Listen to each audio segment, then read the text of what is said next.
Hi കൂട്ടുകാരെ, പുതിയൊരു വീഡിയോയിലേക്ക് എല്ലാവർക്കും സ്വാഗതം.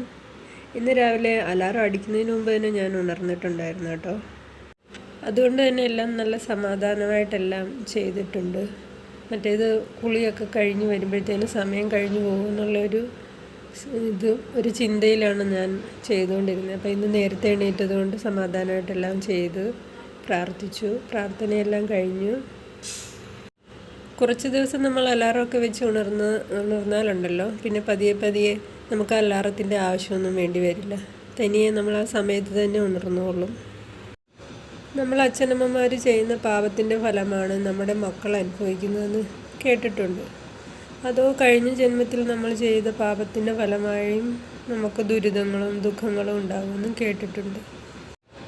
അതോ നമ്മുടെ ജാതകത്തിലുള്ള ദോഷം കൊണ്ടാണ് നമുക്ക് ഈ ഭൂമിയിൽ ദുഃഖങ്ങളും ദുരിതങ്ങളും അനുഭവിക്കേണ്ടി വരുന്നതെന്ന് ഞാൻ പലപ്പോഴും ചിന്തിച്ചിട്ടുള്ള കാര്യമാണ്.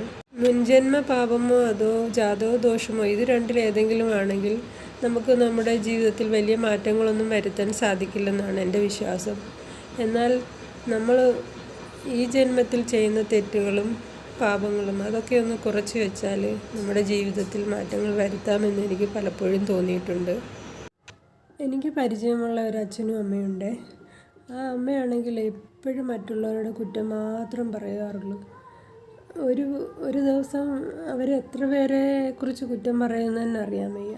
നമ്മളുടെ അടുത്തിരുന്ന് സംസാരിക്കുന്ന സമയത്ത് ഏതൊരു വ്യക്തിയെ കുറിച്ചാണെങ്കിലും അവർ കുറ്റമല്ലാതെ വേറെ ഒന്നും പറയുന്നത് ഞാൻ കേട്ടിട്ടില്ല. എന്നാൽ അതേസമയം അവിടുത്തെ അച്ഛനാണെങ്കിലുണ്ടല്ലോ, എല്ലാവരോടും നല്ല സ്നേഹത്തിൽ പെരുമാറുകയും ആരും കുറ്റം പറയുന്നതായിട്ട് ഞാൻ കേട്ടിട്ടില്ല. പക്ഷേങ്കിൽ അവരുടെ ജീവിതത്തിലുണ്ടായ ദുരന്തം കാണുമ്പോൾ ഭയങ്കര വിഷമം തോന്നാറുണ്ട്. അവർക്ക് 3 മക്കളാണ്. 2 ആൺമക്കളുണ്ടായിരുന്നു. അവരുടെ 2 ആൺമക്കളും ചെറുപ്പത്തിൽ തന്നെ അവർക്ക് നഷ്ടപ്പെട്ടു. അതായത് 28 വയസ്സുള്ളപ്പോഴും ഒരു മകൻ മരിച്ചു. പിന്നെ ഒരാൾ 30 വയസ്സിന് മുകളിലായപ്പോഴും മരിച്ചു. അങ്ങനെ 2 പേരും അവർക്ക് നഷ്ടപ്പെട്ടു. എനിക്ക് എപ്പോഴും ഓർക്കുമ്പോൾ വിഷമം തോന്നാറുണ്ട്. അവരെന്ത് മുൻകാലത്തിൽ ചെയ്ത തെറ്റിൻ്റെ പ്രായശ്ചിത്ത ഫലമാണോ അതോ ഇപ്പോൾ ചെയ്യുന്ന തെറ്റിൻ്റെ ഫലമാണോ? അച്ഛൻ ഒരു തെറ്റും ചെയ്യുന്നതായിട്ട് എനിക്ക് കണ്ടിട്ടില്ല. ആരെങ്കിലും തെറ്റ് പറഞ്ഞോ ചീത്ത പറയുകയോ വഴക്ക് പറയുകയൊക്കെ ചെയ്താൽ പോലും ഒന്നും തിരിച്ചു പറഞ്ഞു പോലും കേട്ടിട്ടില്ല ആ മനുഷ്യൻ്റെ വായിൽ നിന്ന്. പുത്രദുഃഖം എന്ന് പറയുന്നത് എത്ര വലിയ ദുഃഖമാണ്. അവരുടെ വയസ്സുകാലത്ത് സംരക്ഷിക്കേണ്ട മക്കൾ അവരുടെ ചെറുപ്പത്തിൽ തന്നെ അവരുടെ മുൻപിൽ നഷ്ടപ്പെട്ടു പോകുമ്പോൾ അവർക്കുണ്ടാകുന്ന വേദന എത്രമാത്രം വലുതായിരിക്കും. അതൊക്കെ ഇങ്ങനെ ചിന്തിക്കാറുണ്ട് ഞാൻ. ഇപ്പോൾ രാവിലത്തെ പൂജയൊക്കെ കഴിഞ്ഞ് ഞാനിന്ന് ചപ്പാത്തിക്ക് കറി ഉണ്ടാക്കിയത് പനീറാണ് കേട്ടോ. പനീർ നല്ല നെയ്യിലൊന്ന് ചെറുതായിട്ട് മൂപ്പിച്ചെടുത്തിട്ട് ഉള്ളിയും തക്കാളിയും പൊടിയായി അരിഞ്ഞ് വഴറ്റുക. അതിൽ നമ്മുടെ ഇഞ്ചിയും വെളുത്തുള്ളിയും പേസ്റ്റ് ചേർക്കണം.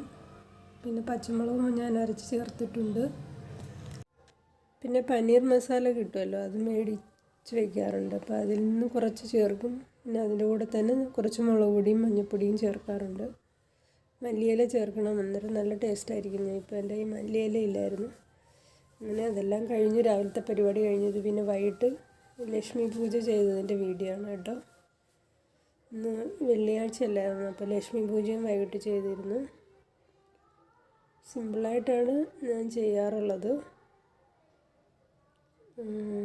ഗണേശൻ്റെ മഞ്ഞൾ ഗണപതിയെ ഉണ്ടാക്കി വെച്ചിട്ടുണ്ട് ചെറിയൊന്ന്.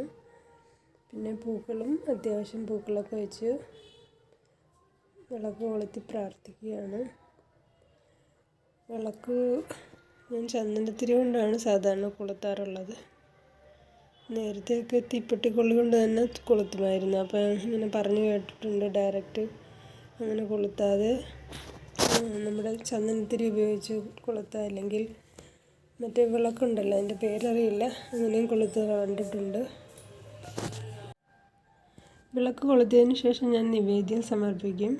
അതിന് ശേഷമാണ് നാമം ചൊല്ലുന്നത്.